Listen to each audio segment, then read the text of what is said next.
दूसरा पित्त का हिस्सा। पित्त का हिस्सा बहुत क्लियर है, एकदम स्ट्रेट फॉरवर्ड है कि घी ज्यादा खाएंगे पित्त आपका हमेशा सम रहेगा। और ज्यादा घी खाने का जो समय है वो बारिश के दिनों में और ये जो गर्मी के दिन होते हैं ना, उस समय घी ज्यादा खाइए ताकि पित्त को कंट्रोल करके रखे। और वात के लिए मैं पहले ही बता चुका हूं, शुद्ध पित्त। अभी ये जितनी बात है आप सोचो कितनी सरल है, बस हमें अपनी जीवन शैली में थोड़ा बदलाव करना है। जीवन शैली में बदलाव से पहले मन में संकल्प लेना है कि जी हम तो ऐसे ही चलेंगे, दुनिया जिधर जाए जाए हमें उससे मतलब नहीं, हम तो ऐसे चलेंगे। तो ये 3 चीजें अगर आपने देख ली तो बहुत अच्छा है। अब थोड़ा आगे चलें, अब और दूसरी चीजों पे मैं चलता हूं कि और कौन कौन सी चीजें हैं जो आपके आसपास है और आपके वात पित्त कफ तीनों को सम पे लाने में मदद कर सकती है। ये तीनों समभाग में रहें तो अच्छा होता है। और कौन कौन सी चीजें हैं? तो भागवती जी कहते हैं रसोई के बाहर जाने की जरूरत ही नहीं, सब वहीं है। भागवती जी ने एक सूत्र लिखा है, दुनिया का सबसे बड़ा औषधि केंद्र हमारा रसोई घर है। सबसे बड़ा औषधि केंद्र रसोई घर है। अब दुर्भाग्य से हम रसोई में जिनको मसाला कहते हैं ना, मसाला, वहां मसाला कुछ नहीं है, सब औषधि है। मसाले का और औषधि का अंतर मालूम है? ये मसाला तो शब्द ही भारत का नहीं है, पहले तो ये बता दूंगा। ये अरबिक शब्द है, फारसी से अरबी में आया, अरबी से हमारे घुस गया, हिंदी में और जगह जगह घुस गया। ये विदेशी आए तो ये शब्द भी आया। हिंदुस्तान में 17वीं 18वीं शताब्दी का साहित्य जब मैं पढ़ता हूं तो जब तक मुगलों का राज्य रहा तब तक मसाले शब्द का बहुत उपयोग है। मुगलों के राज्य के पहले एक भी जगह किसी भी शास्त्र में मसाला नहीं है। चरक संहिता पढ़ी मैंने, कहीं भी मसाला नहीं है उसमें। सुश्रुत में कहीं मसाला नहीं है, बागवट की कहीं मसाला नहीं है। पुराने जितने लेखक हुए हैं ना 10वीं शताब्दी के पहले के, कहीं भी किसी ने मसाले शब्द का इस्तेमाल ही नहीं किया। हर जगह है तो औषधि है, औषधि औषधि, जीरा औषधि, धनिया औषधि, ये औषधि के रूप में है। तो इनकी जो प्रॉपर्टीज हैं रसोई घर की औषधियों की, ये सब आपके चिकित्सा के लिए है। अब मुझे समझ में आता है कि हमारे पुराने जमाने की माताएं बहनें, जो हमारी दादी हैं, नानी हैं, उन्होंने अपनी अपनी बेटियों को जो कुछ सिखाया, सब्जी बनाना तो क्या क्या डालना, जीरा चाहिए, धनिया चाहिए, हींग चाहिए, मात्रा कितनी कितनी चाहिए, वो सब बड़े वैज्ञानिक और चिकित्सक लोग रहे होंगे। क्योंकि रोज हमारे शरीर में वात पित्त कफ की स्थिति सम और असम होती रहती है। आप जानते हैं सुबह जो है ना वात ज्यादा होता है शरीर में, सुबह सुबह, दोपहर को पित्त ज्यादा होता है, शाम को कफ ज्यादा होता है। तो ये पूरे 24 घंटे में ऊपर नीचे होता रहता है। तो 24 घंटे में जो वात पित्त कफ ऊपर नीचे होता रहता है, तो सब्जियों में उसी के हिसाब से औषधियां डाली जाती है।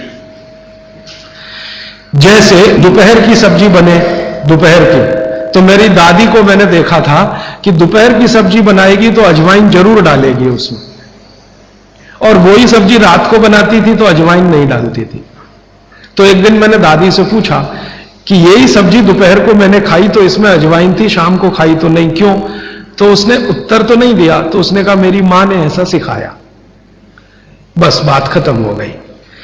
अब उस समय मैं भी मान लिया कि ठीक है उसकी मां ने सिखाया। अब जब मैंने काम शुरू किया ये चिकित्सा पर, तब मेरे समझ में आया कि अजवाइन जो है पित्तनाशक है। घी के बाद, देशी गाय के घी के बाद जो सबसे ज्यादा पित्तनाशक दूसरी कोई चीज है तो वो अजवाइन है। और दोपहर को पित्त भड़कता है, आप जानते हैं, और वो स्वाभाविक है क्योंकि खाना खाने के लिए पित्त भड़कना ही चाहिए।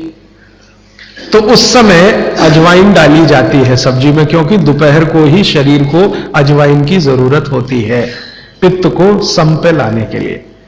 तो भारत में ज्यादातर माताएं बहनें ये बात जानती हैं कि दोपहर की सब्जी में अजवाइन चाहिए।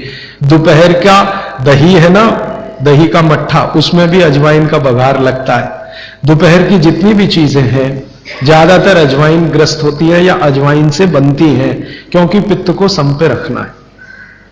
तो आप सोचो जो लोग ये कर रहे हैं वो बिना कहे कितना बड़ा काम कर रहे हैं, हमने उसका वैल्यूएशन नहीं किया, ये हमारी मूर्खता। हमारे यहां तो एक बहुत बड़ा दुष्कर्म इस देश में हुआ है। अंग्रेजों के हम गुलाम हो गए तो सब कुछ हम भूल गए, अपनी चीजें। अंग्रेजों ने जो सिखाया वही हमें याद है। तो हम जीडीपी का कैलकुलेशन करते हैं अंग्रेजों के फॉर्मूले से। जीडीपी निकलता है इस देश का, ग्रॉस डोमेस्टिक प्रोडक्ट।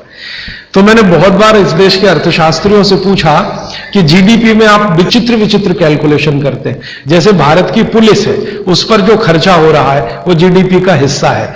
अगर चोरियां बढ़ी, डकैतियां बढ़ी, तो पुलिस का खर्च बढ़ेगा तो जीडीपी बढ़ेगा। और प्रधानमंत्री छाती ठोक के कहेगा मेरे जमाने में जीडीपी 10% से ऊपर बढ़ गया। सो व्हाट, पुलिस का खर्च बढ़ गया, माने चोरियां बढ़ गई, डकैतियां बढ़ गई, अत्याचार बढ़ गए, अनाचार बढ़ गए, तो जीडीपी बढ़ गया, तो क्या बड़ी बात है। तो हमारे जो जीडीपी के कैलकुलेशन है बड़े विचित्र हैं। इसमें चोरी हो, डकैती हो, लूट मारी हो तो जीडीपी बढ़ेगा, लेकिन माताएं बहनें घर में जो करती रहती हैं वो जीडीपी में है ही नहीं, कैलकुलेशन ही नहीं है उसका। भारत सरकार कोई कैलकुलेशन नहीं करती कि किसी माँ ने 1 किलो पापड़ बना दिए तो जीडीपी बढ़ा कि नहीं, तो कहते हैं जी मालूम नहीं बढ़ा कि नहीं बढ़ा, क्योंकि कैलकुलेशन नहीं है। किसी माँ ने दाल की बड़ी बना दी, 5 किलो दाल की, तो जीडीपी बढ़ा कि नहीं बढ़ा। आपका मन क्या कहता है, बुद्धि क्या कहती है, बढ़ा कि नहीं बढ़ा। किसी ने बड़ी बना दी, किसी ने पापड़ बना दिए, किसी ने कुछ बना दिया, किसी ने गोंद के लड्डू बना दिए, किसी ने मावे का कुछ बना दिया, तो जीडीपी तो बढ़ ही रहा है, लेकिन हम कैलकुलेट नहीं कर रहे हैं उसको, क्योंकि अंग्रेजों के यहां महिलाओं का किया हुआ काम महत्व का नहीं माना जाता। अंग्रेजों के यहां ये जो अंग्रेज जात है ना दुनिया में, ये महिलाओं के किए हुए काम को काम ही नहीं मानती। आपको मालूम है 2000 साल यूरोप में महिलाओं को पुरुषों से हमेशा कम वेतन मिलता रहा, और आज भी है ये कई देशों में।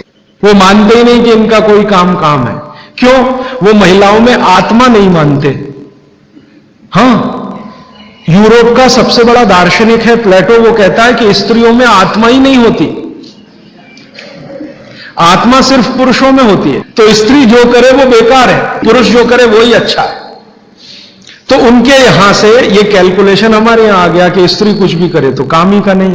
तो अंग्रेजों का 200-250 साल जो राज चल गया, उसमें हम सब के दिमाग खत्म हो गए, सोचना विचारना बंद हो गया, तो हमने भी वही मान लिया।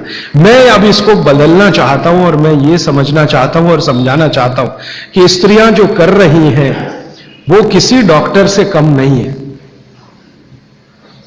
बस अंतर इतना है कि डॉक्टर को आप फीस देकर उससे एडवाइस ले रहे हैं, हमारी दादी नानी फोकट में वही एडवाइस दे रही है, धनिया खाओ, जीरा खाओ और ये अजवाइन खाओ, आपके पेट की गैस खत्म हो जाएगी। और ये 3500 साल से वैसे का वैसा ही है, अजवाइन खाओ तो गैस खत्म होती ही है। कभी भी आप करके देख लो।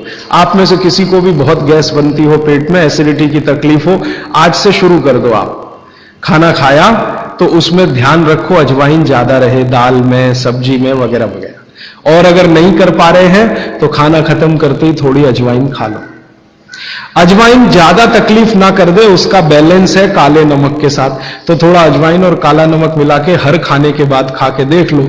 3 दिन में ना आपकी गैस बंद हो तो आप जो कहो मैं हारने को तैयार। ये गारंटी मैं नहीं दे रहा हूं, ये गारंटी अजवाइन दे रही है, मेरी गारंटी नहीं है, अजवाइन की गारंटी है। तो वो कहते हैं भागवत जी कि पित्त को सम रखने के लिए हमारे रसोई में घी के बाद जो दूसरी चीज है वो है अजवाइन। अब एक और क्वेश्चन, अपने स्वयंपाक घर में ऐसी ही एक बहुत अच्छी औषध है, उसका नाम है जीरा। जैसे हलद है वैसे ही एक है जीरा। जीरा बहुत अच्छी औषध है। पित्त के जितने भी रोग हैं आपके शरीर में, ये सब जीरे से ठीक हो जाएंगे। पित्त के रोग आप सब समझते हैं, पेट में गैस बनना, पेट में जलन होना, खट्टी खट्टी गटार आना, भोजन का पचन नहीं होना, इनडाइजेशन होना, वॉमिटिंग होना, बार बार उल्टी होना, वॉमिटिंग सेंसेशन होना, नौसिया होना, ये सब पित्त के रोग। इन पित्त के रोगों की सब